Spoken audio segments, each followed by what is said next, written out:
This episode of Nos Audietis is sponsored by Full Pull Wines, a Seattle-based wine retailer and proud sponsor of Nos Audietis since 2011. Full Pull was founded in 2009, is based in Seattle, and is owned and operated by longtime Sounders supporters. They offer the best boutique wines of the world to members of their mailing list, with special focus on their home, the Pacific Northwest. Hey, this is Christian Roldan. And Jordan Morris from the Seattle Sounders Football Club. And you're listening to... This is Nos Audietis. Here we go. Come on! Hey, O'Shan! Let's go! A sideline fry! The Seattle Sounders have done it! MLS Cup winners! Here comes Rui Diaz through the middle to crown it for Seattle! And now they truly can start the celebrations. It's the Sounders MLS Cup. Nico Ladero leaves absolutely no doubt! The Sounders rule the region! Seattle Sounders is good. Seattle Sounders, the greatest MLS team in history. They've scored! They've scored! Finally! This feels fucking awesome. This is a tiny dog. Is that what you young people call twerking? And Portland can't say it's cheating. We want to win. Let's see how the Sunday, bro. North Seattle!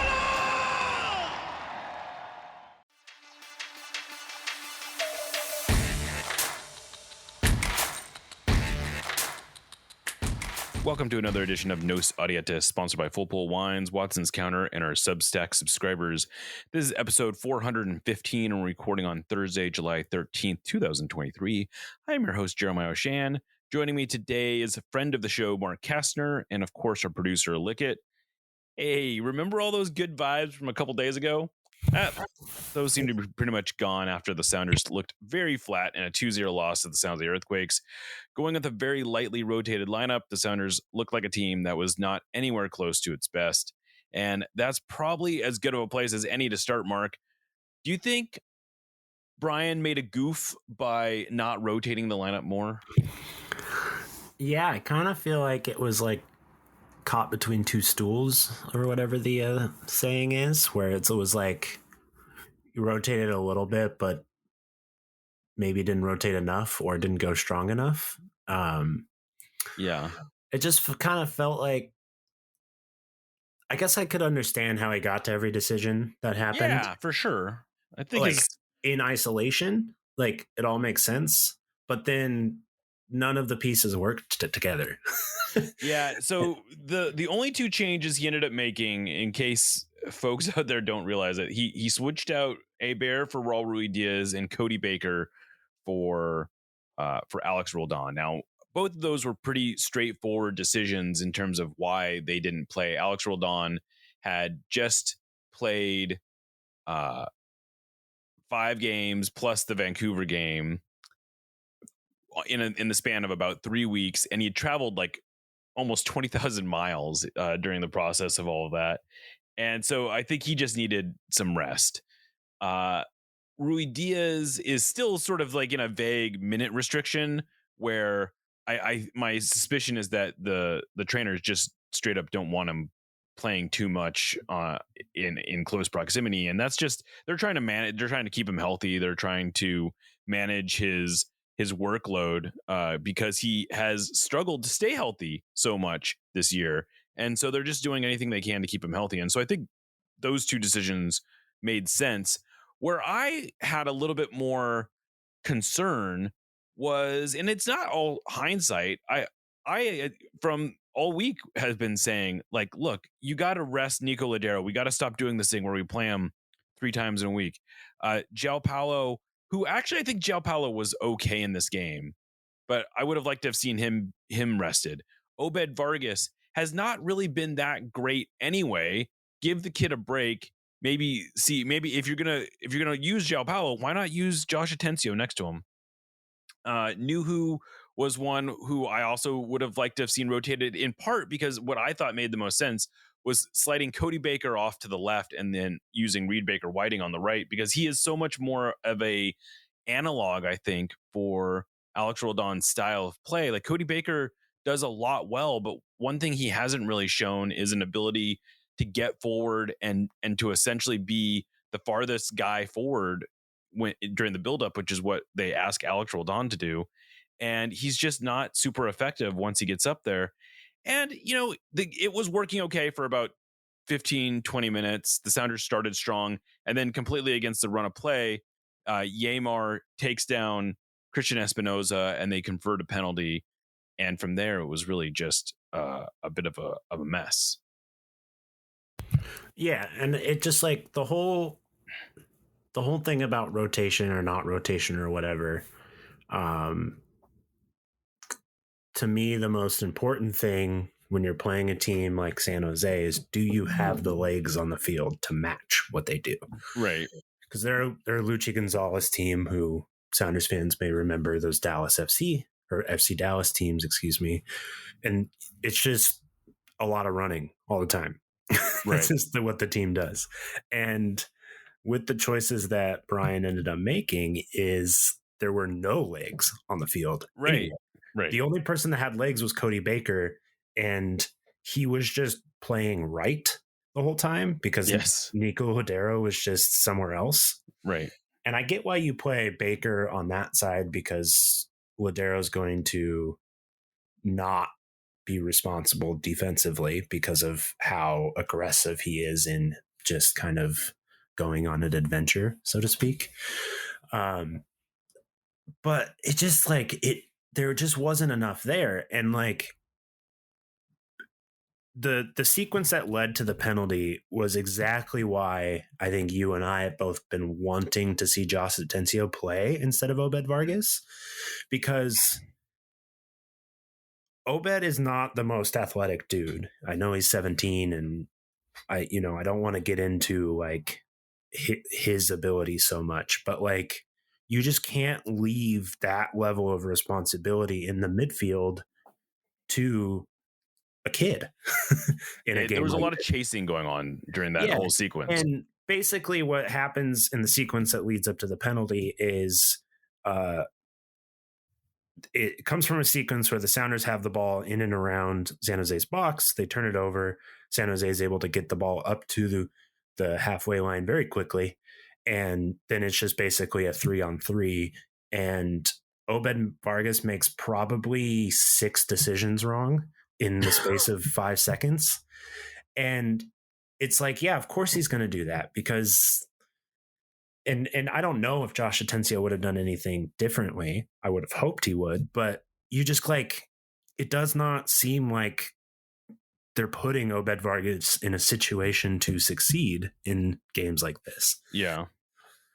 And I just don't like, and he just hasn't been playing very well, where you have this guy and I'm sure we'll get onto it, like the second most positive sequence in the entire game came in like the 85th minute from Josh Atencio. Right. Where he cut in and put in a dangerous cross that came reasonably close to being a goal. I think the weird thing about, and I don't want to pick on Obed, because I think he's like on the aggregate, he's been fine, but he's just, I don't see how he became an irreplaceable part of the lineup where even on short rest you got to use him, because he's been maybe the worst of a team that has been performing at a reasonably high level for a couple weeks now. He has consistently been the least impressive player on the field. And that's not to say he's been bad, but I just don't see how he's like cemented himself in the lineup the way that he has. And my suspicion is that the Sounders are maybe trying to showcase him, and they're maybe looking for a transfer. And so this is like just getting him, like piling up minutes is maybe a way to sort of bolster his sellability. But I still don't think that explains why you don't need to play him twice in a week, like back-to-back games like this. And I think the other thing that kind of frustrated me about the lineup decision is that it wasn't so much about how do you set yourself up to get the best result against San Jose. My thinking was, look, the San Jose game might be a sunk cost. Like this is a kind of a no-win situation to a degree. Like San Jose doesn't have a game on the weekend. They can throw it all against the wall for this game. They can go for it. They're at home. They're coming off a relatively short road trip. They have everything to play for in this game. I'm not saying you just give the game away, but like focus on Dallas. That's a much more winnable game for you. That's a home game. Get your guy. Make sure you're like, don't do anything that's going to sacrifice Dallas to try to get a result in San Jose. And so even if you lose 2-0 at San Jose, if you lose 3-0 at San Jose, that's not the worst case scenario. The worst case scenario is that you lose and then you also mess up your chances for Saturday. And, it remains to be seen whether or not they did that. Who knows? Maybe the Sounders come out and they look great against Dallas and it's all, all all this is for nothing. But from where we sit right now, it does look like they put themselves in a less advantageous position for Saturday. Luckily, they're going to be getting back Christian Roldan and Jordan Morris, which they surely were not planning on doing when they were putting together the game plan for Wednesday.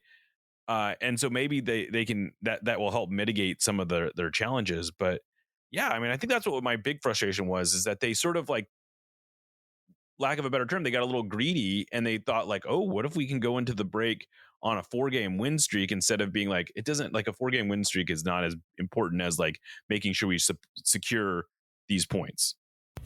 Yeah. And just like, and to your point of, like, it's poor planning all around. St. Louis and LAFC played on Wednesday night. Right. And Dallas didn't play. So right. you got to kind of look at these things where it's like, and LAFC went on to win 3-0, 4-0, something like that. 3-0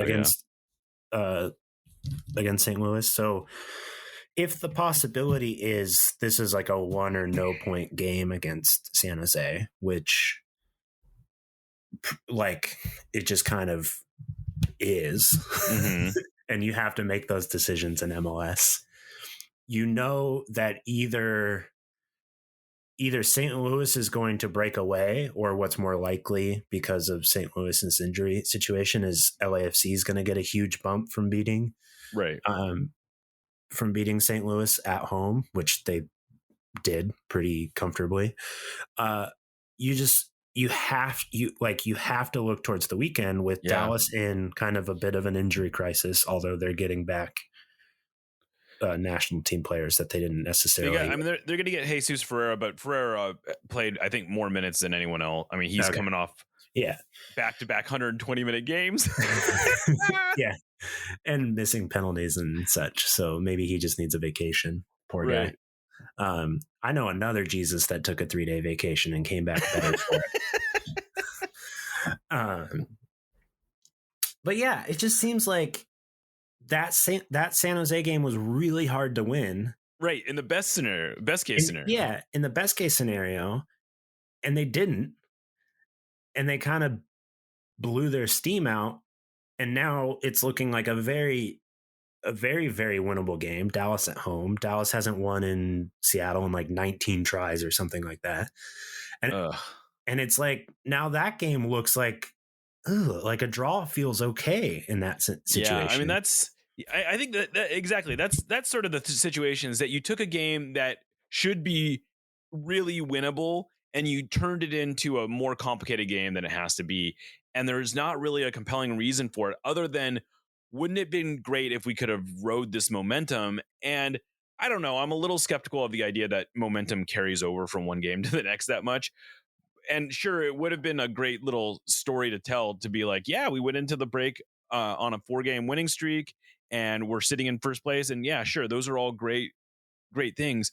But, like, they weren't the most important things. Like, there wasn't like getting 6 points from these last 3 games was a lot more like that would have, that's a great outcome, but getting only 3 points from them is maybe not a disaster, but it's really not good. And I think the Sounders obviously increased their chances of only being able to get 3 or 4, which is, I don't know, I just feel like it's a kind of a simple math game. And I think projecting forward, I think this is the thing that's I'm a little worried from what I heard from Schmetzer, is that this is not the first time the Sounders have played on short rest. I went through their schedule, and only looking at games where they played on 3 or 4 days rest after a league game. So you're not, like, ignore the Open Cup games, because they rotated so much in those Open Cup games that it sort of makes it irrelevant. But in in the 6 games now that they've played on short rest from a previous league game, they're 0-2 and 0-4-2. That's 0 wins, 4 losses, and 2 ties. And they've been really bad when those games are on the road. The Vancouver game was a situation where they were in the previous Vancouver game where that was probably their worst performance of the season. It was very similar to the San Jose game where they were coming off of a game in the Pacific Northwest, and then they had to travel. And then the Timbers game was another short rest game where they had their lowest XG output of the season. And so it's like it's been a lot of performances sort of like that. And there's just nothing that tells me that. And I understand like Nico Ladero and João Paulo and a lot of these guys are probably campaigning to say like, no, I want to play. I want to play. I want to play. But it's Schmetzer's job to just say, no, guys, focus on the weekend. Like we can't play these. And what I'm a little worried about is that going forward, if they keep making these decisions, they don't have very many games. They only have 2 games the rest of the year that are played on like normal rest. And that's not good.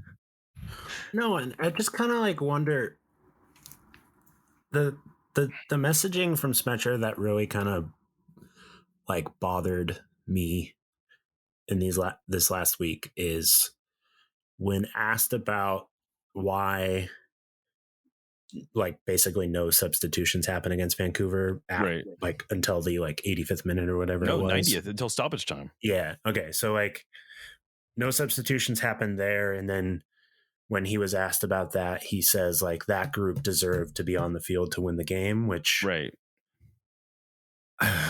I'm again, like I am just a dude. I've never played professional sports, so I don't know what it's like. That just sort of seems like something you say after you win in stoppage time, you know? Right. Like, so it's like, cool, awesome, great. You know, believe in the guys. They did it. They played really well in that game. They deserved to win. They won. But he said the same thing again after San Jose. Right. Or, you know, he said something along the lines. Yeah, you're right. He did. He said basically like they deserve, and I guess against Vancouver, there's the argument to be made like, look, we were playing well, and I didn't see anyone that was looking tired against Vancouver. Fine, like I'm willing, like it worked out, and to his point, like they did look strong, so fine. But like there has to be, like, okay, so you ran all these guys into the ground against Vancouver, so give them a break. Yeah, and give them a break against San Jose. And then what does that say to the other guys? Exactly. Like, okay, I'm not intentionally making this a Josh Atencio versus Obed Vargas argument, right, because Josh Atencio could have started for 3 different people in that game, right? Maybe 4 different people, depending on where you want to play him. But it's like, what are you saying to Josh Atencio over these last 3 months where he's the best player in the best game that you've had all season against St. Louis, mm-hmm, or at least that's my opinion. Mm-hmm. He gets hurt. He comes back from injury. Now you're basically telling him he has no chance to get into the starting 11 because either one, the starting 11 gets on the field and wins a game in stoppage time, and then that group gets to go again. And then 2, that starting 11 plays effectively again, or let's just say starting 13 plays again, and they lose a game, and the coach again thinks, well, that team deserved to try to win the game. And it's just sort of like,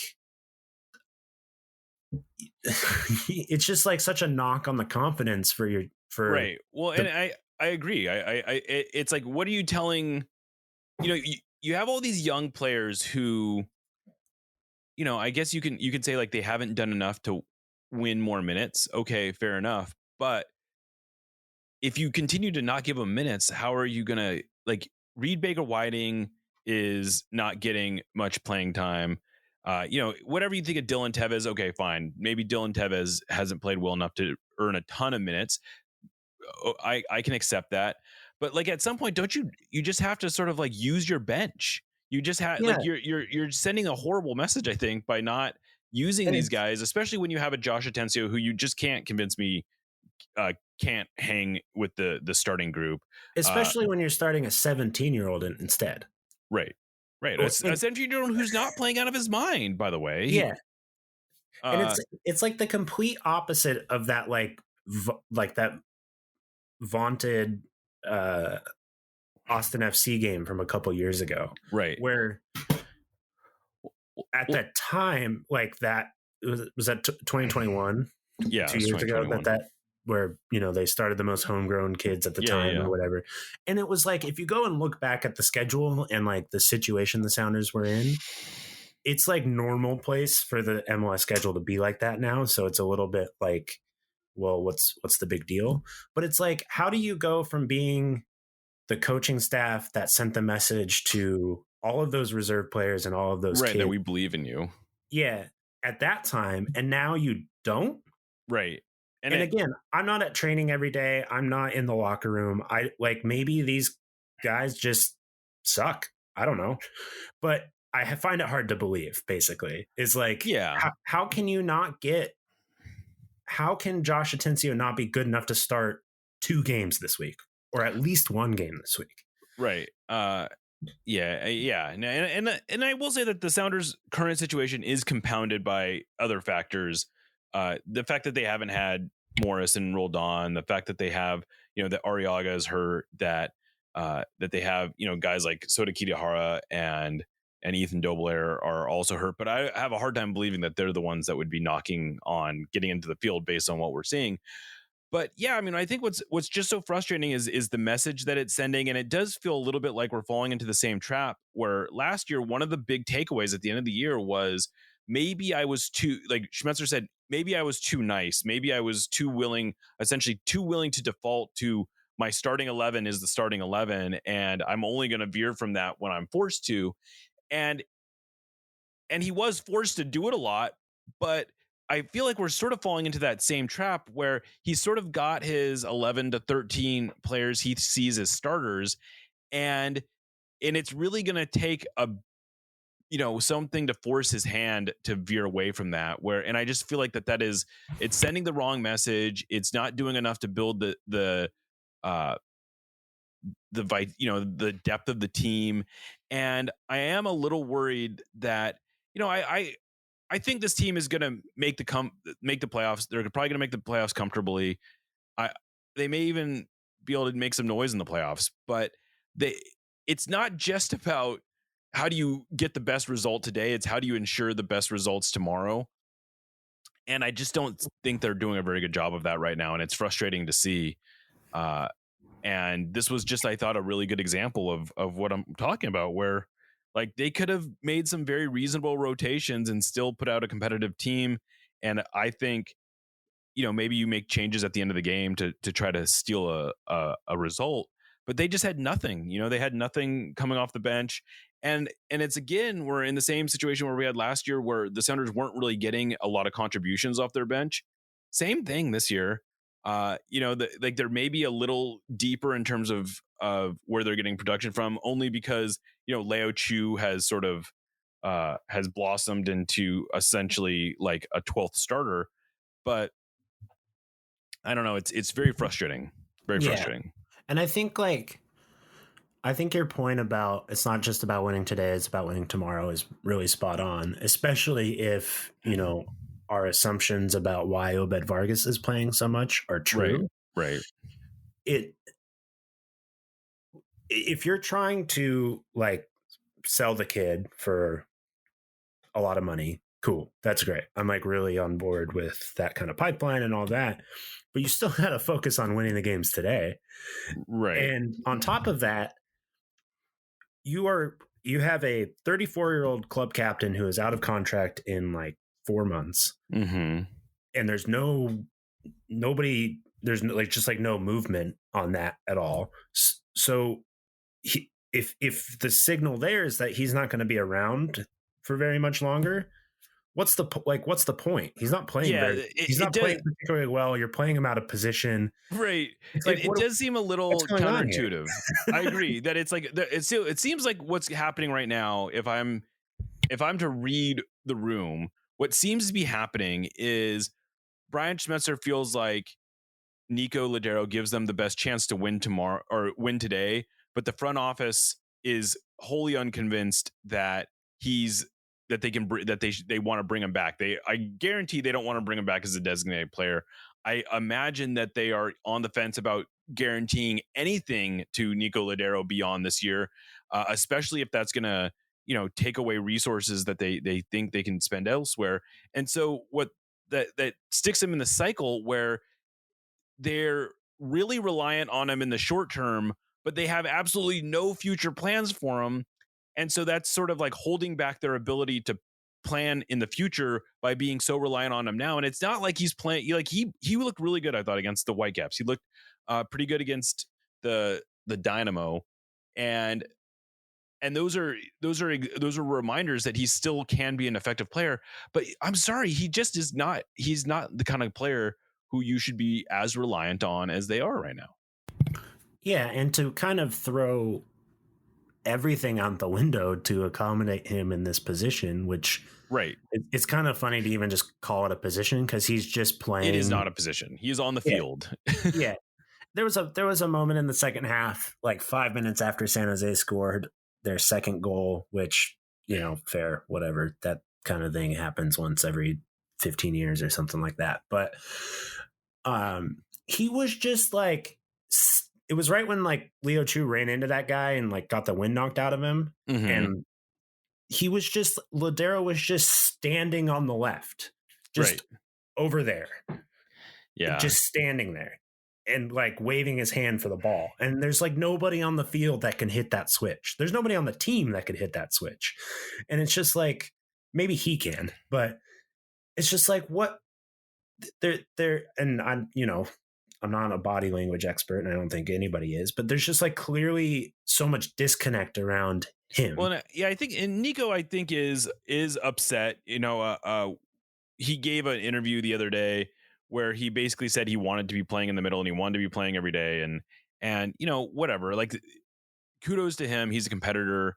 I don't doubt his desire. I don't doubt his commitment, but you can't be catering your entire present to a guy who is not part of your future. If that's what it is, I'm not convinced that he's in the Sounders' ideal 11. I guarantee that Brian Schmetzer has him in his personal ideal 11. I don't know what position he has him playing, but I think the Sounders are almost undeniably a more dynamic team with Christian Roldan at the right, with Albert Rusnak in the middle, and one of Leo Chu or Jordan Morris on the left, and either Morris or Rui Diaz at the forward. To me, that's clearly their most dynamic group. And I don't see how Ladero fits into that. Maybe you can shoehorn him into as a defensive midfielder at this point. But to me, the most important thing the Sounders can do right now is figure out if Albert Rusnak is a number 10 or not. Because if he is, that answers a really important question in the post Nico Ladero world. And if he's not, that also answers a really important question, because that means that should be your absolute top priority in the offseason. Yeah, if the idea is that Brian Schmetzer is going to be your head coach for the next phase of this team, right? And it's like that kind of seems like what it is, because we just let maybe the only guy that anybody in the world trusts to replace a head coach, we just let him go to Atlanta without very much, we sent him with his well wishes, so to speak. And so it's just sort of like, it is this little bit of purgatory where it's like, what's the plan here? Right. We haven't signed a player from outside of MLS in 2 years. Since Leo Chu. Yeah. And then before that, I think it was. Before that they signed the offseason. Before that, they had signed. I guess João Paulo and Yeimar were 2020. So they didn't make any any big outside MLS signings since 2020. I guess is the last time they really were. Like this roster has effectively been pretty close to whole since 2020. And it's pretty clear, like, this is the final season of the phase of this roster, whether that's just Ladero. There's going to have to be some change over this offseason. And it's like, there's no indication that like, what's the plan there? Hoping for a large offer for Obed Vargas and Reed Baker Whiting, and then just kind of like, what is it? Well, and that's it. Yeah, I think that's the other thing that's a little frustrating about Josh Atencio's situation is that this is a player who I think is potentially a building block for the Sounders. Not like I don't like. There's maybe a world where Josh Atencio is an attractive player He sell. feels like the next version of Christian Roldan. Right, but yeah, exactly. Like this is a player who I think the Sounders should be building up and building around, because he is a very talented player, and at one position or another, whether it's as a center back or as a center mid, he's someone that has easy to project as a longtime MLS player, and why shouldn't they be giving him minutes? And it's not like it doesn't have to be an either or situation. It should not be Obed Vargas versus Josh Atencio. They can both. There's plenty of minutes to go around between these two guys, and he's a versatile enough player that you can get with sort of like the right tactical setup. You can get things out of Josh Atencio in positions that aren't his best position. Right. So like maybe you do play him at right wing, but it's more of this kind of like holding right wing so that Alex you can get all kinds of creativity. Yeah, or even play him at fullback and he does the Nuhu thing, but on the other side, and it's a little bit more like he's just kind of inverting himself into the midfield. Like, he is the type of player that you can get so much more out of if you need to. Like, you could have just played Josh Atencio instead of Nico Ladero last night, or instead of Rusnak, or instead of João Paulo, or instead of Cody Baker, or instead of Obed Vargas. Like, or even instead of Nuhu. Like, there's just so much creative and tactical flexibility with a player like Josh Atencio, and to just kind of give him garbage minutes in the last few months. He was like at the end there, and I hate to agree with Warren Barton, but there was only one player really trying to do anything, and once it went 2-0, and it was Josh Atencio. Yeah. It was a very frustrating game, and it was funny because the things seemed to be going so well a few days ago, and they were. The Sounders were coming off and it wasn't just that the Sounders were coming off two good performances; they were coming off of a stretch of solid play, and it feels like they sort of just reverted back to a lot of their most frustrating habits against the Earthquakes. And maybe they can end strong, and this will all be forgiven to some degree, but I do think that there are some real longer term questions that the Sounders need to wrestle with, and hopefully that they will do some of that during the Leagues Cup, because they have some questions that they need to answer. And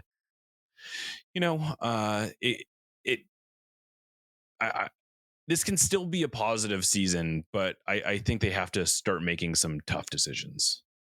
And the biggest one is probably around like how are we going to handle the Nico Ladero situation? Yeah. But well, I think that's probably a good place to call it. I don't know. Do you have anything else you wanted to get into, Mark?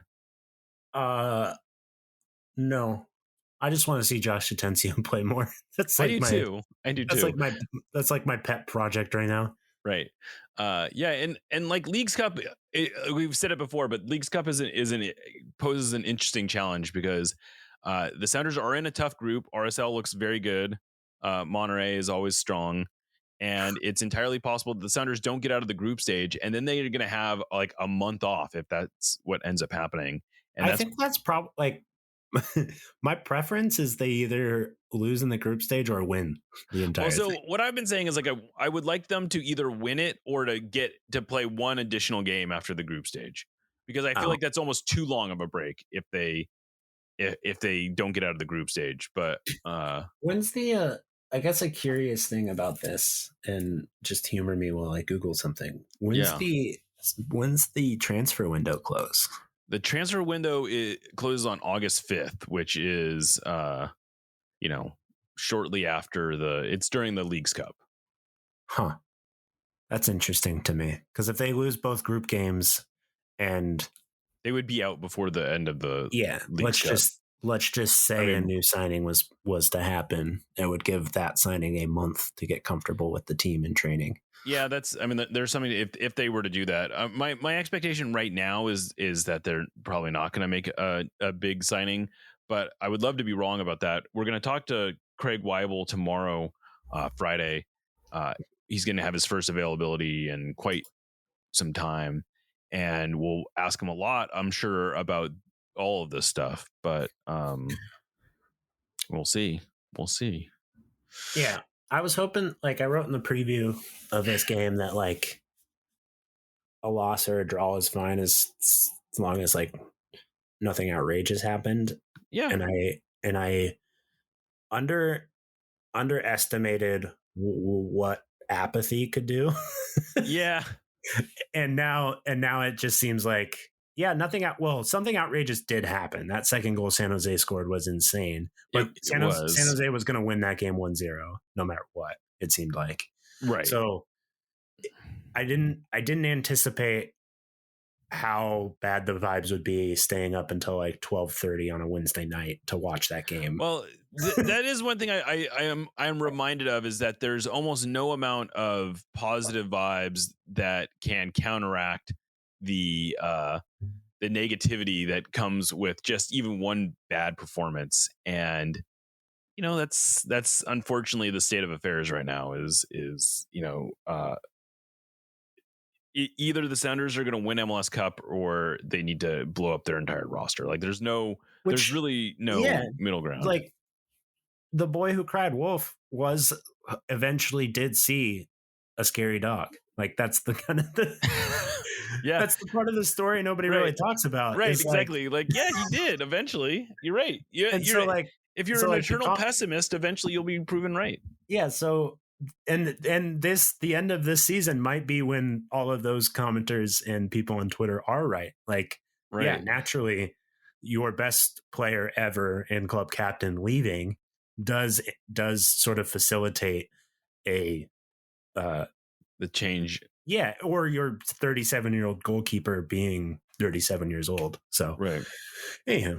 Right. Well, all right. Well, that's a good place to call it, I think. Thank you, Mark, for doing this on short notice.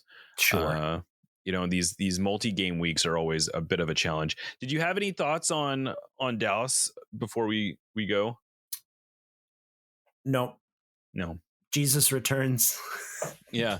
Except Dallas, he probably won't. Dallas this is going to be the first time the Sounders have played Dallas. Dallas have not been very good this year, in case you don't know that. And they're very injured right now. Yeah, they've been in a bad place lately, but that isn't not always just Frisco, Texas. Am I right, folks? All right. Well, that's a good that is a good place to call it. I'm Jeremiah Shan signing off for Mark Kastner and Lickett. Thank you to our sponsors, Full Pull Wines and Watson's Counter, as well as our Substack subscribers. This is Nos Adietes, and remember, you will never yacht alone.